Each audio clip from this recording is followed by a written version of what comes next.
Look at your calves. This podcast should just be about working out, you know? Yeah. Screw selling on Amazon. We're just going to the gym from now on. This is Actualized Freedom, the no bullshit podcast for selling on Amazon and lifestyle optimization. My name is Danny Carlson, your co-host, and today our guest is serial e-commerce entrepreneur with 40 private label products across 5 brands, doing mid 7 figures in annual sales. In a recent appearance on the TV show Dragon's Den, he turned down multiple $500,000 investments to keep more equity and grow his own empire on his own. Despite having dozens of employees and massive profits, he still drives the same car he had in university and reinvests 100% in growth. It's my pleasure to introduce the man who once ran nearly 55 kilometers in a single day for a Fitbit competition, Adi Gullia. How do you know all of that? Did you do some background research? You sent some spies to hunt down that's pretty incredible. Yeah, man. I had my team of GVAs just following you around for the past couple months, getting all this information. That's pretty cool. Well, my pleasure being here. I'm excited to have this discussion. Heck yeah, man. So one thing, you've been recently married with, sitting right over here, your recent wife, and they're just honeymooning around Southeast Asia. I was mooning a lot of things there, yeah. But that's my wife right there, and she's a bit camera shy. So we went. I've actually not been in Vancouver for more than 10 days at a time over the last 6 months. It's just been crazy. I've just been travel. I was in Southeast Asia. I went to US a couple times, India. So just got that stuff out of my system, and now I'm back ready to rock. Awesome, man. Do you have one particular really crazy travel story from Asia that stands out? Monkeys? Yeah, actually, we went to what was the city? Ubud, Bali, and we went to see a monkey temple. And these monkeys, they one tried to, I think, breastfeed on her, this baby monkey. Some of them were about to get into a brawl with me, and just trying to pull down her shirt and everything I like could that. have taken them down, but I was like, monkey, go to hell. And but yeah, they were getting aggressive, especially if you carry bananas with you. They just come and hop on top of you, and But for me, the craziest part was just the wedding in India. That's just a different experience. So if you guys ever get to check out a wedding in India, do so. Yeah. Awesome, man. So you've been pretty experienced in more than just Amazon, right? You used to have a subscription box business and other e-commerce ventures? Yeah, I still do. So I actually don't come from an Amazon background. It's kind of funny when I talk to people who are selling on Amazon. That's their god, Amazon. It's a great platform, but I look at it just like any other channel. It's just a sales channel. And so most of my experience in e-commerce has been actually outside of Amazon. Whether that's subscription, advertising on Facebook, Shopify, wholesale, retail, and Amazon just kind of fits right in there. And you think that gave you a really big competitive advantage with a lot of your brands on Amazon, driving external traffic to Amazon? Yeah, we do quite a bit of external traffic on Amazon for all the different brands, primarily from Facebook. And in terms of competitive advantage, I think it's really having the right team, because without the team, you're really it's just you. And there's only so much you can do. There's only so much you can know. So I just have a stellar group of people who are just killers at things like listing optimization, PPC, ranking the product, knowing what strategies to use for ranking. So at this point, in the last 7-8 months, I've probably logged into my Stellar account 4 times. And wow. So it's completely hands off. And so if there is a competitive advantage that everybody should strive for, it's to really develop a team that can do it for you. Yeah, so I know that you're super bullish about hiring super A players. Yeah. Just looking for people that you don't have to micromanage and people that are quote unquote owners instead of employees, right? Yeah. So how do you find some of these people? Are there specific interview questions that you ask, or are you looking at specific places? It's kind that's a tricky part because I've made mistakes in hiring, and the biggest thing that I learned in hiring is don't try to find somebody and change them into something.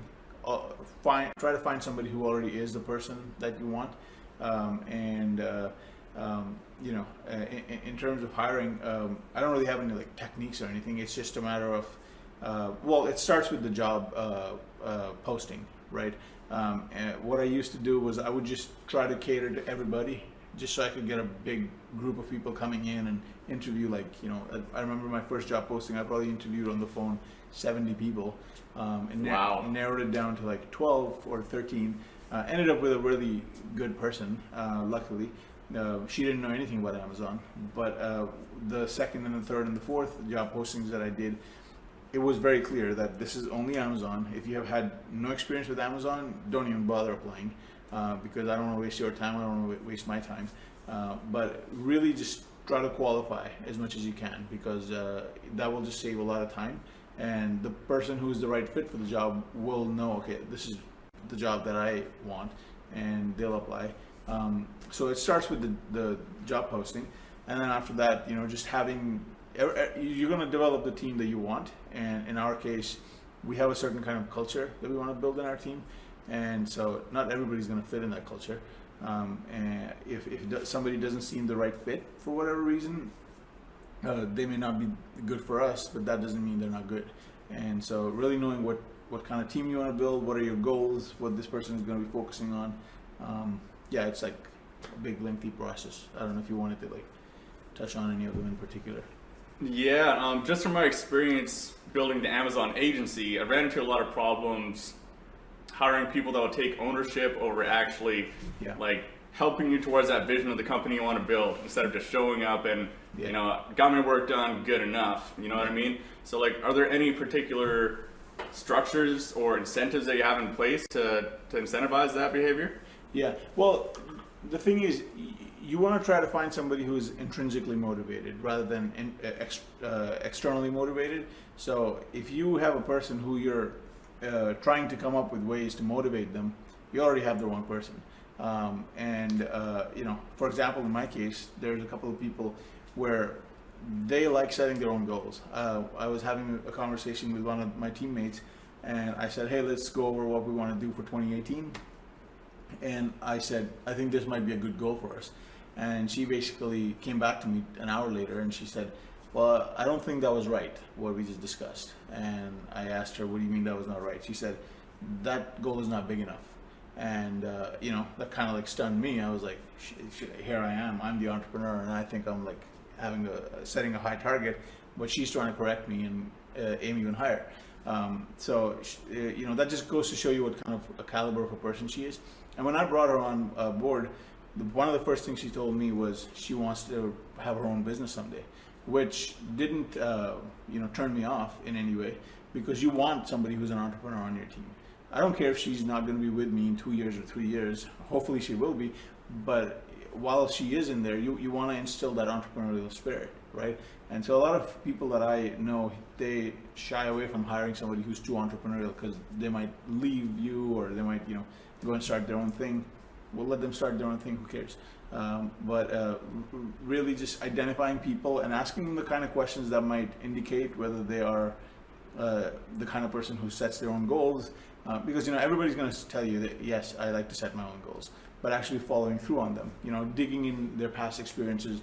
What was your main goal for 2017? And they'll tell you, and then you ask them, did you achieve it? And what was the big challenge in trying to achieve it? And really, instead of asking surface level questions, picking one or two main questions and just digging as deep as you can, because a person who really tried solving a problem or set a goal and actually achieved it will have a different way of answering those questions than somebody who's just saying, hey, I had a goal to lose 5 pounds and I did it. Okay, what did you do? What did you make on a regular basis for your meals? Or what was your workout schedule like? The interviews that I conduct, they kind of go deeper into the problem they were trying to solve or the goal they were trying to achieve, and just to try to identify, is this the person I will have to set goals for, or are they going to be able to set their own goals themselves? I love that framework, because as you know, I'm sure you've been through a lot of employees that you have to be setting goals for them all the time. It becomes half of a job to actually give them work to do all the time, right? Yeah. So I love that framework. I'm going to try it out for myself for sure. Yeah, and the other reason why you want to do that is because, let's say, we're building a team and it's 10 people. You can manage those 10 people on your own. But if you want to take it to the next level and there's 20 or 30 people, you're going to need those people to set the goals for the other people that are coming in, right? So if they're not that kind of a person themselves who likes to set the goals themselves, you're going to be chasing all the 30 people around trying to manage everybody's goals. You don't want to do that. You want people who are self-driven, who are going to set their own goals, who will be proactive rather than reactive.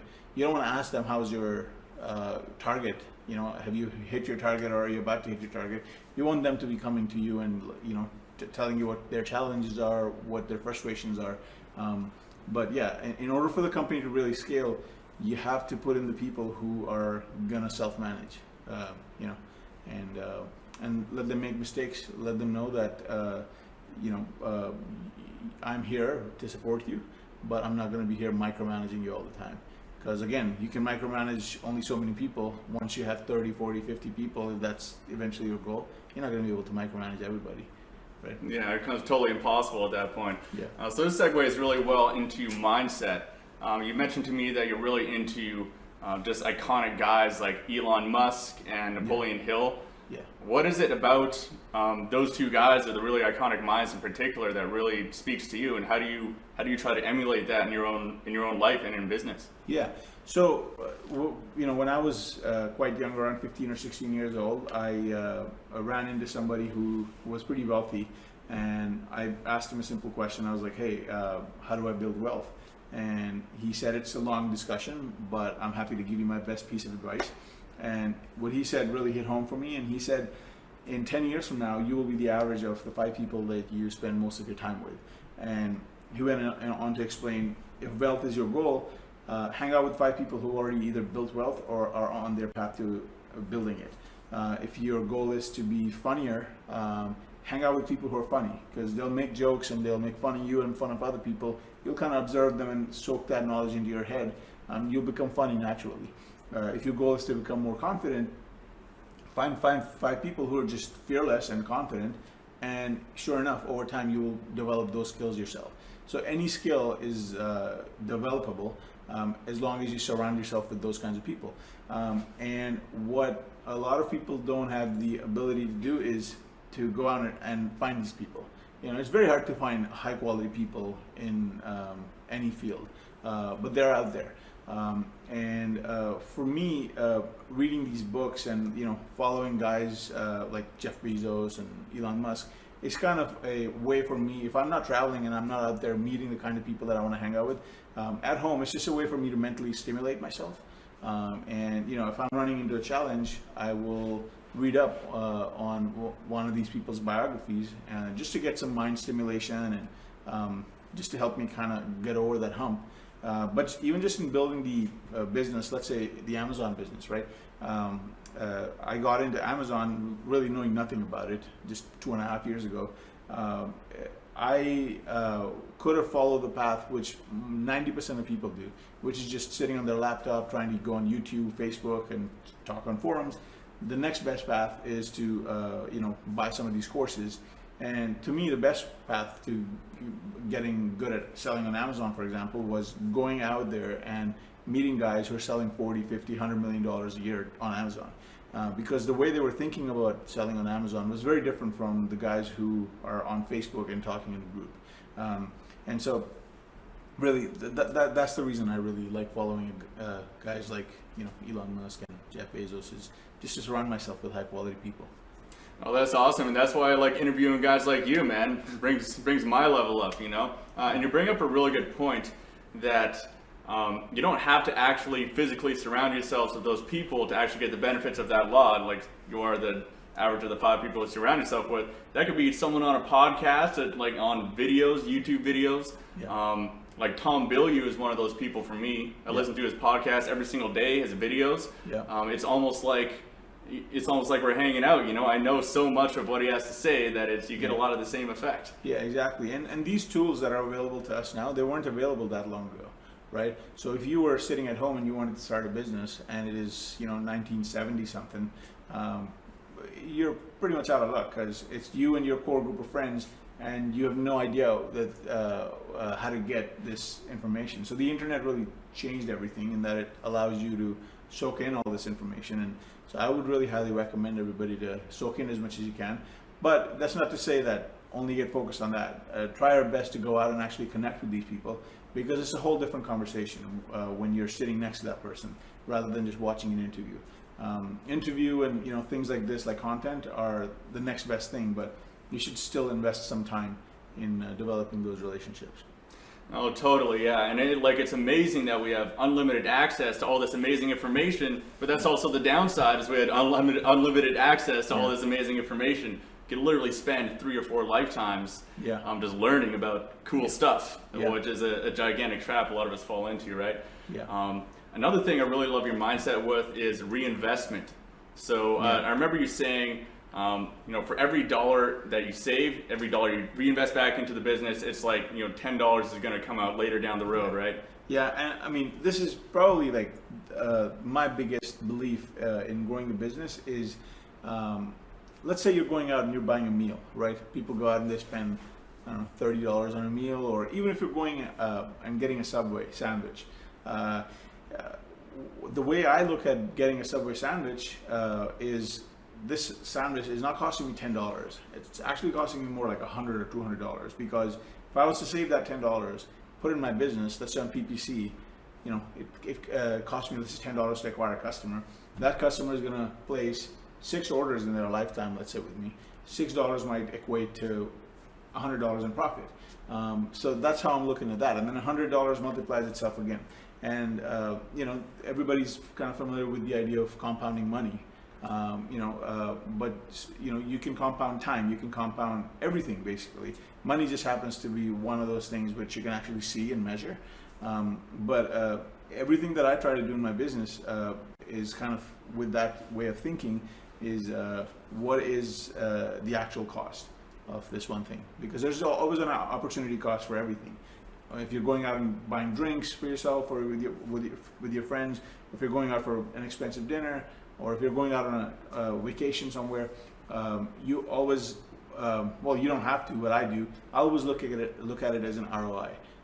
It's not necessarily the healthiest way of looking at it, but even if I'm going on vacation, right? If that's not going to ultimately give me that energy boost and rejuvenation that I'll need to go back and just focus on my business, I'm not going to do that vacation, because business is top priority for me, and I want to do whatever I can to kind of take it to the next level. So it's been a helpful concept for me. I love that concept too, and probably stops you from going and buying that McDonald's or the cookies or whatever when you really want to go get that stuff too. Yeah. But what about investing in information and like surrounding yourselves with people like mastermind groups or conferences and events and stuff like that? Yeah, I mean, anytime somebody's saying this course is too expensive, or I don't know if it's worth $300 or $5,000 or whatever the case might be, I just again look at, okay, how many Subway sandwiches have you eaten in the last 2 years? Are all those Subway sandwiches combined worth more than investing in this course might be? And the answer is always, this course is much more valuable. And at the end of the day, if you live an 80-year-old life, out of that you might have 60 years of productive work in you.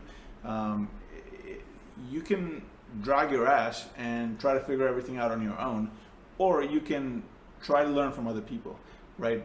To me, every year is what you make of it.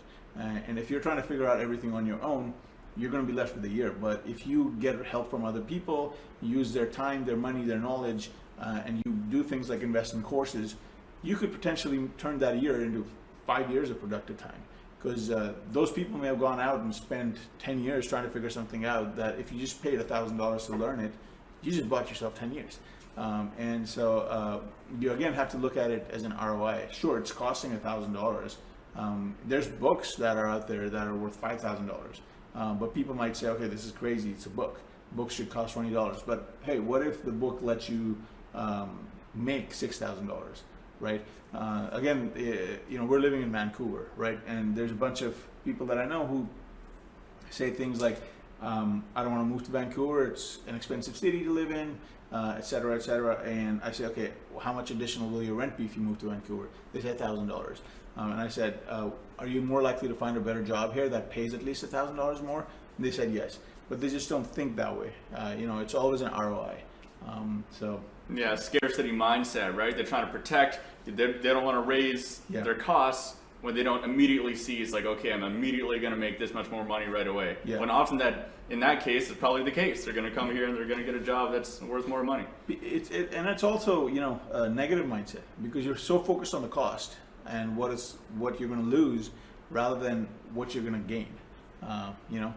It's either a cost or an investment, and I try to turn everything into an investment rather than a cost, because sure, that course might cost $1,000, but if you're just going to go through the course and just say it, that was a cost. But if you actually go out and implement it and take action, that turns into an investment. So it's really how you frame everything and how you basically do with what you know. It's a great advice. All right, I want to move more into actual tactical stuff here. So like actual tactical stuff from your Amazon experience across your 5 brands. So you mentioned this a little bit. Something you do that's different than a lot of people is, instead of really optimizing your Amazon product listings and trying to squeeze out 100%, you like to go for more, 80%, is optimized enough, and just focus on launching more products as fast as possible. Why is that your main strategy? Well, again, if you got, most people are just so focused on trying to squeeze that extra drop of juice out of the orange rather than picking up the next one. If you have, you have to take a long-term view. You could spend the next 6 months trying to take the 1 or 2 products that you already have and make them absolutely perfect, which is one strategy. Or you could take that time, launch as many products as you can. What it comes down to is, that concept of the more you fail, the more you learn, the more you learn, the more you earn. The more products that you put out there, the chances of you actually hitting a home run with any one of them is higher. And you're just basically taking chances. And selling on Amazon, it can be a numbers game. You can basically take any product and make it successful. There's no doubt about that. But the more products that you launch, the more the chances that you're going to succeed. Because out of the friends that you and I even have, they may have 5 products. One of them is really good. And if you knew that the 5th product was going to be a success, wouldn't you want to get to the 5th product that much faster? So I don't really focus so much on trying to perfect any one thing. It's not like there's companies like Apple that they have to make the product perfect. That's just what their brand is dependent on. But if you're just trying to build an Amazon brand, it's all a matter of how big your catalog is. Unless you're trying to build a brand itself that's outside of Amazon, which I highly recommend. In that case, you really want to think through other things like the user experience, what's the brand, what's the mission and the vision behind the brand, what's the brand identity. But if you're just simply trying to build an Amazon business, the most successful people that I know, they just have a huge catalog and they are super aggressive with the way they churn out products. I know some guys who have 300 private label products, and they just, 300 private label products, and they're huge. And the one thing they would tell you is just launch. That's the only thing they care about. I've got some duds that I know they might be duds, but I just don't go through the time to go and look at those duds and see, okay, is it worth discontinuing these products or not? Because that same energy can be spent on launching new products. It's going to be obvious if a product is absolutely doesn't make sense to do, but there's some products that are going to break even, but that's not my focus. My focus is how do we add 10 more products, 50 more products this year. And totally. So like you've identified that's like the real, 80-20, that's the 20% where the 80% of your revenue is going to come from, is just blasting new products all the time. Because it doesn't really make sense to spend a lot of time just trying to polish up a turd, right? If it's not working, it doesn't warrant a lot of time to try to make something that's not working actually work. When you can just launch new products and one of those is going to work, right? Exactly. I mean, if I told you launch 20 products, 5 of them will be just killers. You're going to want to get to those 20 products ASAP rather than trying to play around with just one product at a time. So you have like 30, 40 private label products, right? Probably 50 at this point. Okay, just like rough percentage wise, what would you say is like the duds, the ones that lose money or break even, and then the ones that are, they trickle along, they're doing okay, versus like the home runs? I'd say probably 2 out of those roughly 50 might be duds, or 3 or 4, maybe max 4. 5 are just stellar. They produce, let's say, 40-50% of the revenues, and the remainder of the 40 or so, they make up the remainder of the revenues. So it's a pretty decent split. Wow, that's like 80-20, pretty much spot on right there. The 5 killers out of like 50 products. Yeah. Impressive. Yeah. I mean, that's why I'm telling you, if you just launched 200 products, there would be 20 or somewhere around there that would just be crushing it. So just launch. Awesome, man. And then next up, I'd like to talk about a new trend that's coming out in Amazon.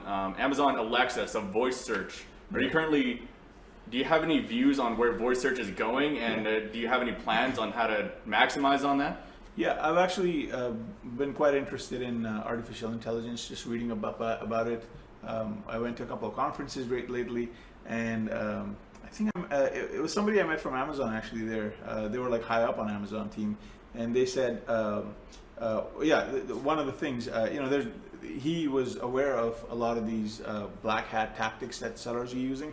Amazon knows all of this, and they actually have dedicated teams studying the same courses that are teaching this, like the Illuminatis and the other ones. But what this guy said was, this is all going to change as soon as voice comes about, because what these tactics are based on is search results, right? How to rank better, how to get more reviews, and those are primarily the 2 things that most sellers focus on: reviews and ranking.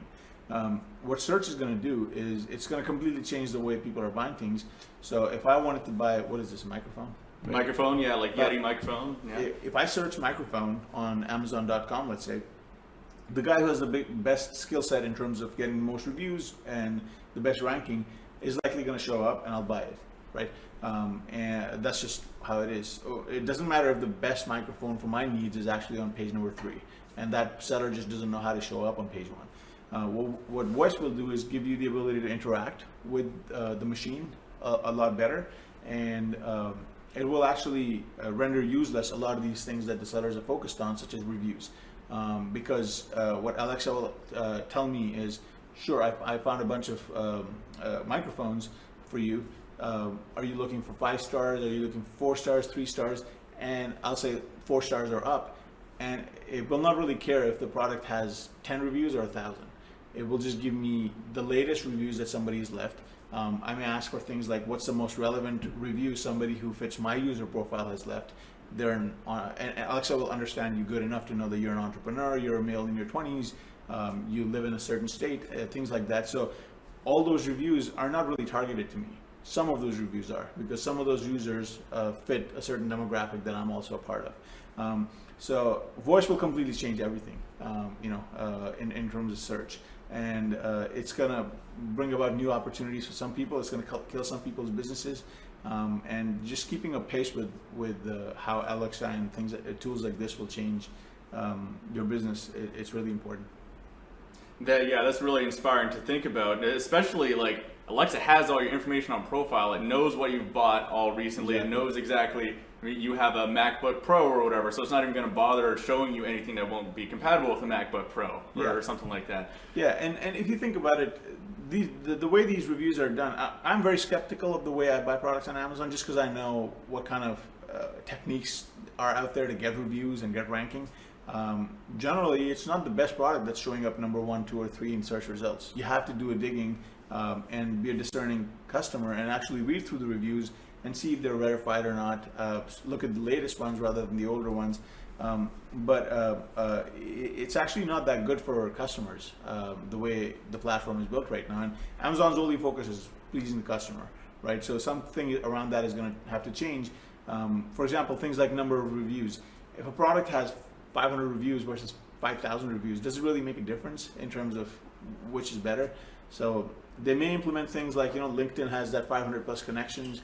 So Amazon may just very well render useless how many reviews you have past 500 by putting something like 500 plus reviews, or bringing in Alexa that might actually be able to study you a lot better than online results are. Because when I search microphone on Amazon right now, Amazon, I'm not able to interact as good as I will be able to with Alexa. So it's just very interesting, and I'm excited about it because it's going to open up a lot more opportunities. And anybody who's just getting into Amazon, for example, will have a new way to rank or show up. So I would say keep learning about it. Oh yeah, that's it's fascinating to think about. I totally agree that there's probably going to be a review reset sometime in the near future, just because it's, if a product category has all like 5,000 plus reviews on the first page, it's really, really difficult to actually launch and compete in that market. Yeah. That's not actually good for the customer, right? Like the new better products that will be coming up are not going to be showing up for the customers, and that's bad for Amazon. So they're going to have to do something about it eventually, I think. Exactly. I mean, if you think about it, take for example one of the really most competitive products in beauty, which is a very saturated market, vitamin C, right? When I was looking at the beauty category 2 years ago, the vitamin C serum that was like the top one might have had 2,000 reviews. Today it has 15,000 reviews. 15,000. Wow. Right. In another 3 years, the product might have 40,000 reviews. And how are you supposed to compete with that as a new seller who's looking at 20 reviews? So something will have to change, because otherwise it's just the big and the bulky kind of businesses that might not have as much of a customer focus. We'll just be left with all these reviews. So you're totally right. Something will probably have to change, and probably will change. Yeah, absolutely. I think so. And let's talk for a second about how to protect yourself on Amazon. So you have 5 brands. What are some of the strategies you're using to protect yourself in the case of an Amazon suspension, or in case something catastrophic happens? Yeah, there's the legit ways to do it, and then there's the ways to kind of get around the system. I can talk a bit about both. The first thing is, if you just want to really play it safe by the rules, which I recommend most people do, just don't do anything stupid. Read through the terms of the TOS, terms of service, and it's not like very lengthy. It's just a couple of pages, and you just know the basics of what not to do. Because if you get suspended, it can cost quite a bit of money. I've known people who, I know of this one really big seller who they have 5 or 6 brands as well, and their main brand, they were doing 35 million a year, and they had a dedicated account manager with Amazon who worked with seller performance. So they had an in seller performance. They could have picked up the phone and called seller performance and it had they wanted. They were getting violation after violation every week about primarily to do with reviews, but they just thought they were so big that they couldn't be touched, and boom, Amazon came in, shut them down, and they were literally losing $3 million a month in sales. They've since come back. They've put safeguards in place. They're selling their whole catalog through 3 different accounts now, so that if any one gets shut down, they still have PPC and everything running on the other ones. But I would just say, if you're just getting in, don't do anything stupid. Like, don't go out and buy reviews from somebody who tells you it's safe to do so, which I've done. Second is see if you can get 2 accounts and try to get Amazon's permission. I have extra accounts for which I've gotten Amazon's permission, and they've let me have those. They're just kind of sitting. I don't really sell on those accounts, but they're just in the event of something happens. Second is find another seller. Let's say I sell products in the pet category, and Danny sells products in the home and kitchen category. If you're afraid of suspension, which you shouldn't be afraid of it, but you should have insurance in place, right? You should have things in place like have Danny ready to sell my products if my account is suspended, and he can buy my product at wholesale price. There's nothing wrong with that. I'm just selling Danny my product, and I'm taking a cut in my margin, but at least I'm not losing all the sales. So that's one way. The good thing about having a community of Amazon sellers and being connected with them is most people will be willing to do that. Especially, if Danny came to me and said, "Hey man, I'll just let you have all this traffic that I built up. You can take half of the profits. I just don't want to lose all those rankings while I'm trying to get my account unsuspended." So that's another way. Third way, which is like the black hat way is actually having a backup account and running the account through what's called the VPS, virtual private server, and just operating it from there. But those would be, I think, my thoughts around suspension and how to deal with them. Is just have backup, because if you're selling anywhere, $100,000 or more a month, you're a pretty sizable business. That's $1 million a year or more business, and you better have protection for that. And totally, I love the one about wholesaling to another Amazon seller as well, just because that keeps your actual sales rank for that product, and you're getting less money, like you said, but you still have an income. Exactly. Instead of, it's infinitely better than suspension, having zero, your product rankings going way down, you have zero income coming in, Amazon's holding on to your money. So I really like that tip. And it gives you that peace of mind, right? And also, if you want to do that, make sure to already have everything set up beforehand, because for example, in my case, some of my brands are brand gated, which means that you can't actually even try to sell that product. That, combined with the fact that some of the products are in beauty, requires you to have 2 levels of approvals from Amazon. One is, I have to send you a letter that you have to send to Amazon to get approved to sell my products. That's one layer that you have to go through. Second is, most people will need approval to sell in beauty. You may not have that approval, and in order for you to sell my product, you'll actually have to apply for approval in beauty and get approved, and that process can take a month at least. If you are finding a Danny for yourself to sell in the event of a suspension, send him a small order of 20 units that he can send to his FBA and actually get the whole thing set up. Should you need to sell him in the event of a suspension? So that's just a tidbit, because I ran into that same issue. I had a friend who was acting as my wholesaler and just selling my product, and he couldn't, because he had those 2 layers to go through. Yeah, that's super, super valuable tip. Because like you said, you're losing so much money every single day that you're out of stock there. And Addy, you were recently on Dragon's Den, that Canadian TV show, basically the Canadian Shark's Tank. Believe you ended up creating a deal with one of the dragons there. So I mean, you're building some pretty serious businesses here. What is your real goal here? Like, what is the vision that you're driving towards with these businesses? I'm just having fun building the brands that I'm building. So that's number one. Is I do have eventual exit in mind, but I don't think about it day to day.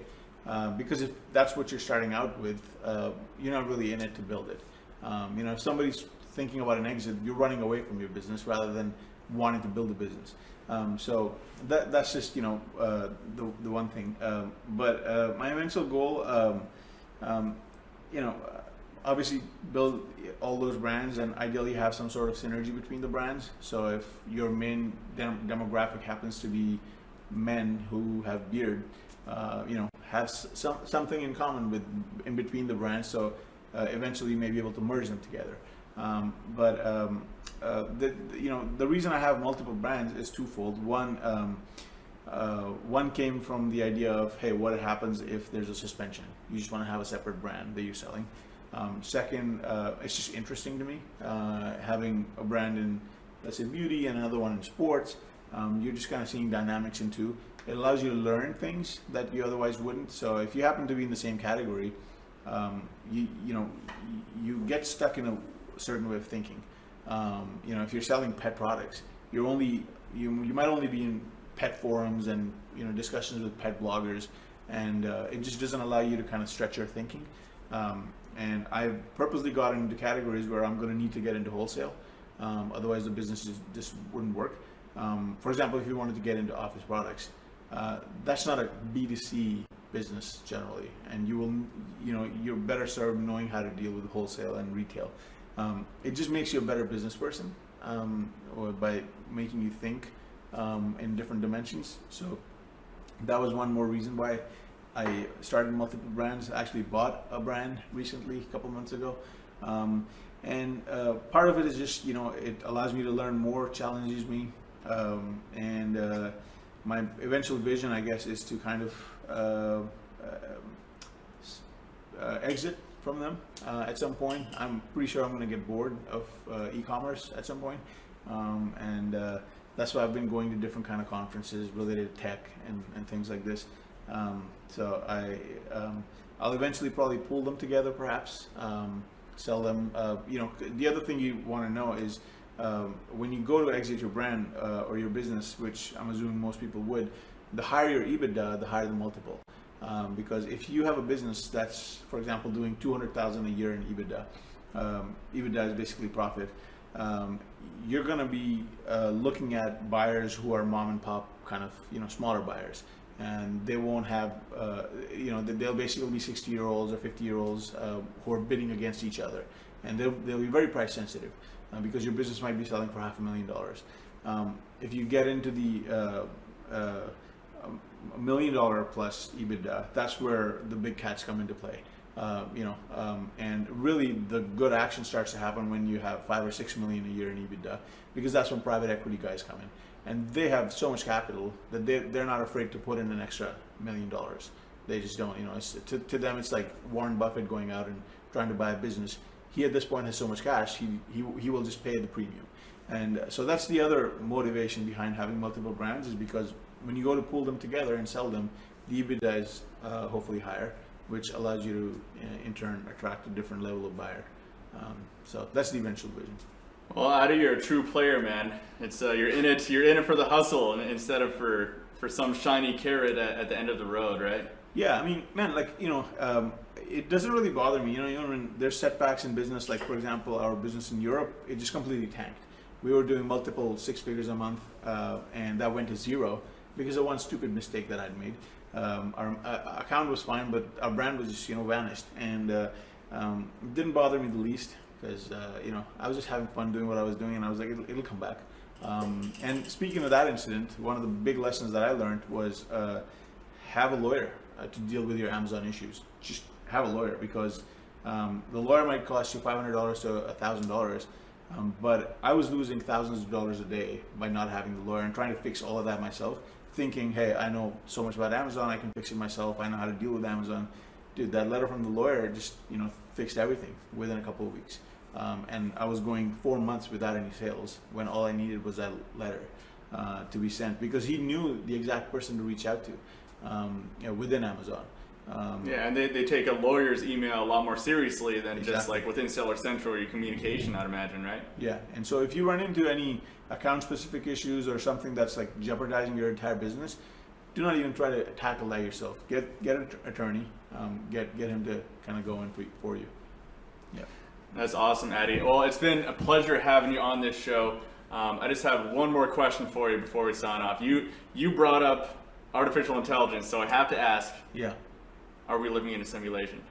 I don't know. Some people say we are, because there's really no way to know, right? I mean, if we had a game where we were running a simulation with little creatures in it, they wouldn't know. We're much smarter than them, and so if there is like super intelligence out there, which there might be, we're living on this little ball of mud called the Earth, right? And the farther out that you go, the more insignificant the Earth becomes, and you and I are sitting in this little office here on this little planet, and so it's kind of crazy to think that we're the only people out here. There's got to be life out there. I know there's no proof of it, but I don't know. Maybe we are, maybe we're not, and hopefully the simulation keeps going long enough while we're alive. So, what do you think? Oh man, yeah, I think after hearing guys like Elon Musk and Peter Diamandis talk about it, they make such a good case that it's way more probable that we are living in a simulation than we're not. Which sounds insane, but I mean, you just gotta watch those videos. They have a very good explanation for why we are. Yeah. but not to go too deep down the rabbit hole there. Yeah. Before we sign off here, is there anywhere that people might want to reach out to you, or any resources you want to point them towards? Yeah, if you want, I try not to use Facebook as much anymore, but I'm on Facebook. You can just look up Adi Gullia, that's Gullia, and you can look me up with that same name on Instagram. I don't know, in terms of like final thoughts, I would say if you guys have the goal of building an Amazon cash flow business, which I'm assuming most people do, it's basic. Just figure out how to make one product successful and then replicate it times 50, times 100, times whatever your goal is. And just have fun doing it. There's no point in doing it to, prove something or to, outdo somebody else or anything like that. Just try to build a brand that you might want to own for the rest of your life. It's kind of like the thinking that Warren Buffett has, right? Like buy something that you think is worth value and keep it for the long term. But I just say keep hustling, keep listening to Danny because he knows what he's talking about. And we should do a podcast on fitness someday because this guy's and your dad is into like biking too, right? I remember running into him. Yeah, my dad's a crazy long distance runner. I'm actually going next weekend down to Washington to go run a marathon with him. And like, I am not that prepared for the marathon, but he cranks marathons for breakfast and he's like 60 years old. So it's crazy. Inspiring to see at his age for sure. Yeah. Well, Adi, thank you, man. Really appreciate you coming on the podcast, sharing all these golden nuggets with everybody here. Anytime, man. And it's just really inspiring to see what you managed to achieve in e-commerce in, such a short span of years. Yeah. Well, I hope to continue kicking ass, and I'll watch your podcast and learn too. So keep putting out this great information, and everybody, focus, kill it. Awesome, guys. Any resources mentioned in this podcast or the notes you can find at actualizefreedom.com/15. And as always, go to iTunes, leave us a review on there, subscribe, go to Stitcher if you're on Android, and we'll see you on the next episode. This podcast is sponsored by Kenji ROI. Obsessively optimized copywriting, product photography, videos, and PPC for a highly cohesive feel and high conversion rate. Avoid expensive miscommunication with freelancers who don't understand Amazon. Kenji ROI's team has produced over 600 Amazon listings responsible for multi-millions in annual sales for their clients. Clients know they're covered with Kenji's guarantees. After work has been delivered, their experts help you resolve any potential issues or concerns to an extreme level. If you're still not happy, you'll get a full refund. What kind of crazy guy makes a guarantee like that? Listeners of the Actualize Freedom podcast get a 10% discount for life on all Kenji ROI listing creation services, but only for the first 50 claims. Type in go.kenjiroi.com/AF. Pause this podcast right now and claim your code. Like I said, once 50 are claimed, they're gone forever. So go now to go.kenjiroi.com/AF. That's go.kenjiroi.com/AF to get your code now.